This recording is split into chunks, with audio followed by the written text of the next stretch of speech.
Fantasmic is one of my favorite shows at Disneyland, and I'm so glad it has been able to come back to the park. That's why today I want to give you the 411 on all things Fantasmic to help you prepare for its return. So let's get started.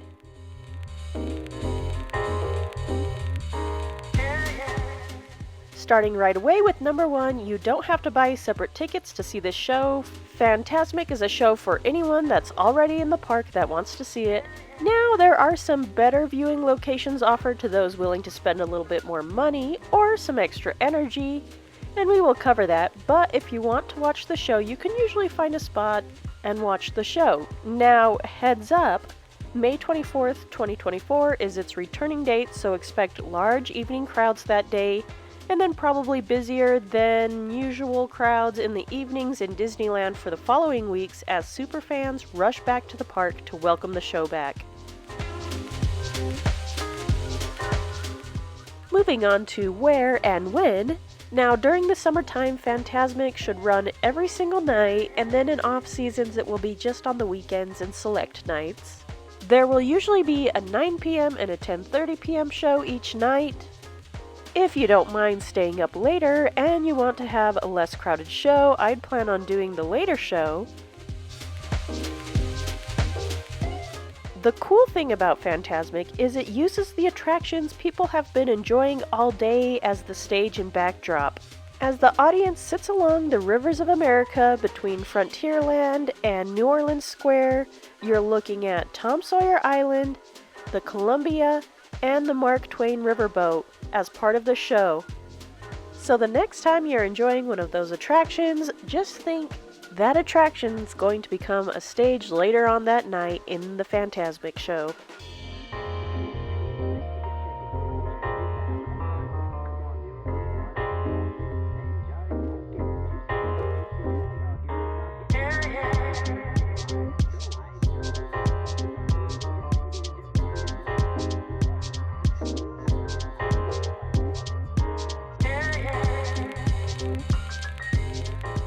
Speaking of along the rivers of America, let's talk about the dining package options and where exactly you can sit or stand to watch this show.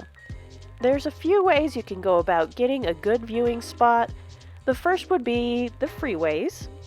The free viewing areas are going to be further to the sides of the show or further back on higher areas in New Orleans Square. This map I made is a general idea of these areas. You can always ask a cast member if you're not sure. No matter what area you plan on watching at, I highly suggest sending someone from your group an hour or so before the show to start saving a spot if you're doing a free spot. Around 30 minutes before the show is when it really starts to get crazy and areas start to fill up. If you're lucky enough to grab a table by the Stage Door Cafe, you can sit and watch the show at your table. It's slightly obstructed, but as you can see here, the view's not too terrible, and you get to sit while watching the show at no additional cost. You'll just really need to be ahead of the game and ready to sit and save your spot to get one of these tables. And just like the World of Color, there will be a location for those in wheelchairs to enjoy the show. You will need a cast member to help lead you to the area though. You can also get handheld devices for visual description or enhanced audio at City Hall to help everyone fully experience this show.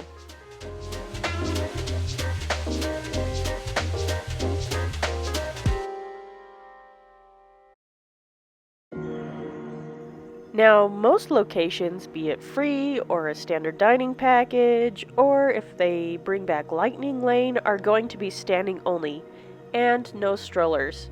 You can sit while you wait, but you'll need to stand before the show starts. Only the premium viewing areas for the Blue Bayou dining package and the premium River Belle package will allow you to sit, but the Blue Bayou package still makes you sit on the ground, so just take note of that. All of the dining packages will require you to make a reservation at the participating dining location on the Disneyland app or the website ahead of time. It will look like this.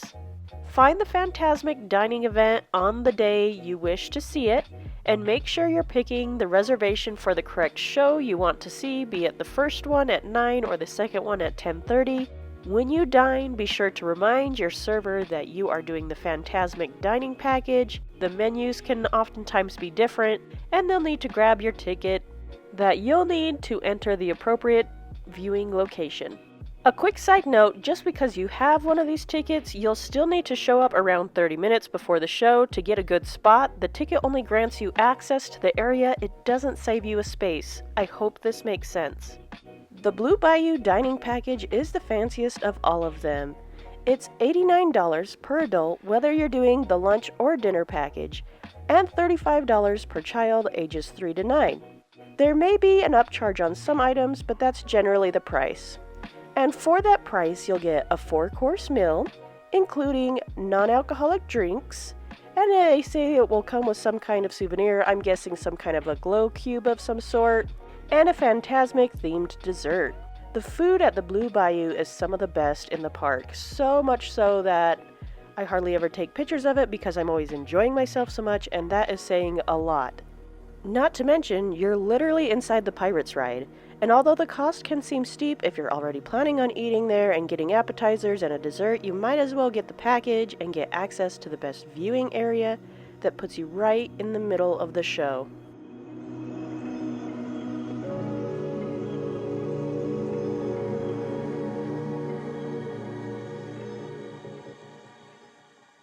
Just a friendly reminder to subscribe to my channel if you're liking this video and you want to see more like it, like my ultimate food guide coming up that I'm doing on both parks, so stay tuned for that.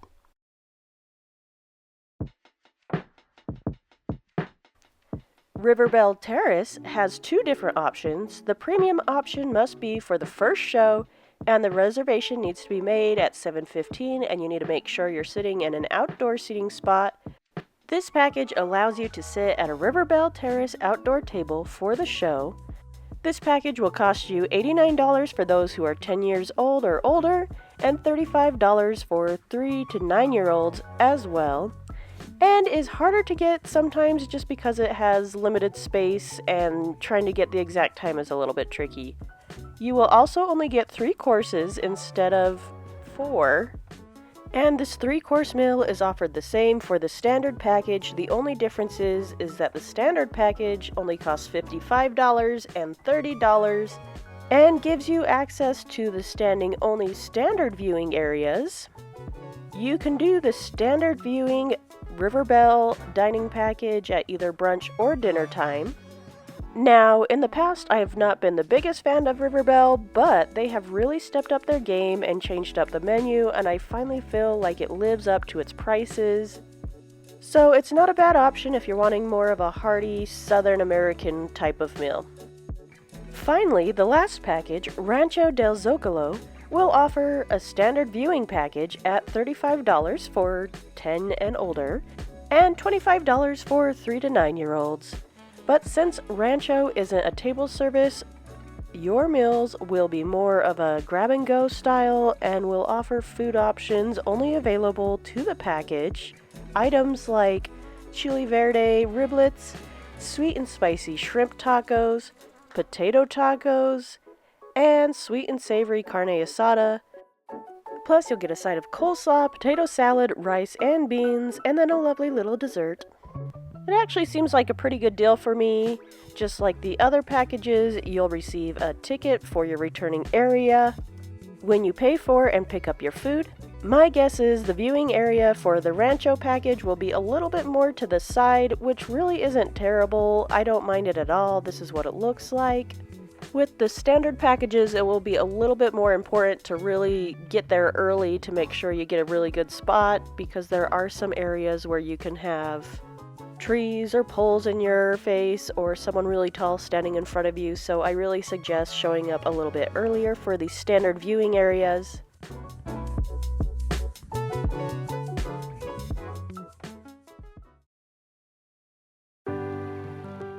Now, I get a lot of people asking, can you get the fireworks and Fantasmic on the same night? And the answer is yes, you can.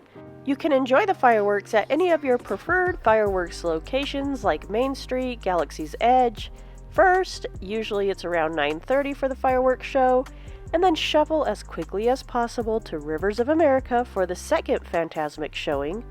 Or you can watch the first Fantasmic show and stay put to watch the fireworks at the river where they do the firework projections, and you get kind of a side back view of the fireworks from there. This second option is probably the easiest of the two, if you ask me. Now, if you're up on your Disney news, you'll know that the beloved dragon was lost to a fire last year, and I don't think we'll see her come back, sadly. But Disney has promised an all-new fight scene, and they've also promised some changes like the pirate ship going back to Peter Pan and Captain Hook, and some new technology. So we'll have to wait and see how that all comes together.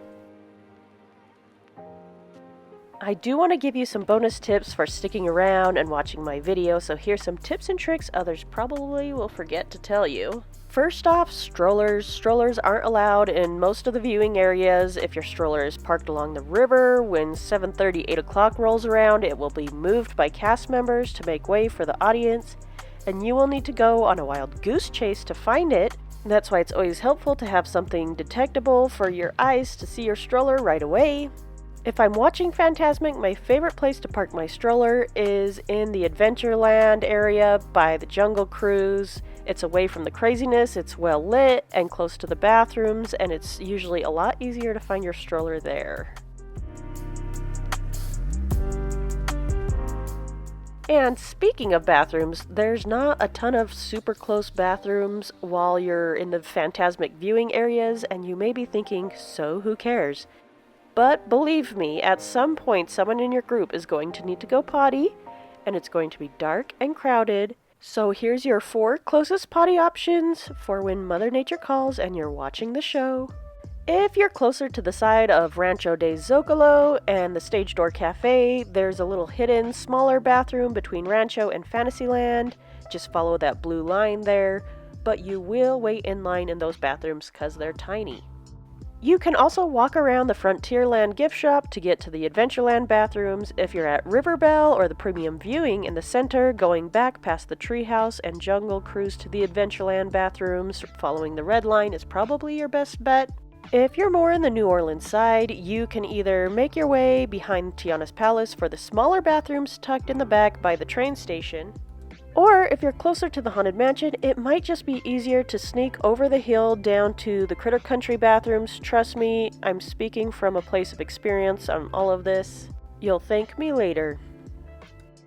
Also, please note that this show has flashing lights, loud sounds, and sometimes spooky moments, so prepare sensitive members of your group appropriately for these moments.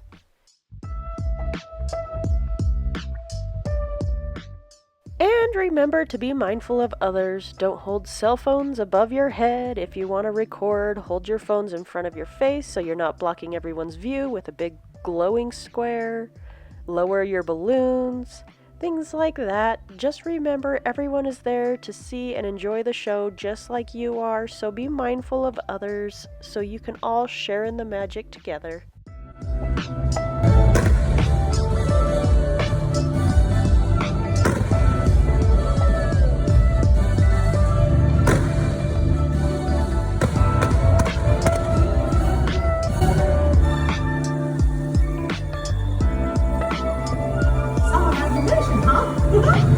And if you like this video today, don't forget to share some magic with me by giving it a like and all that good stuff.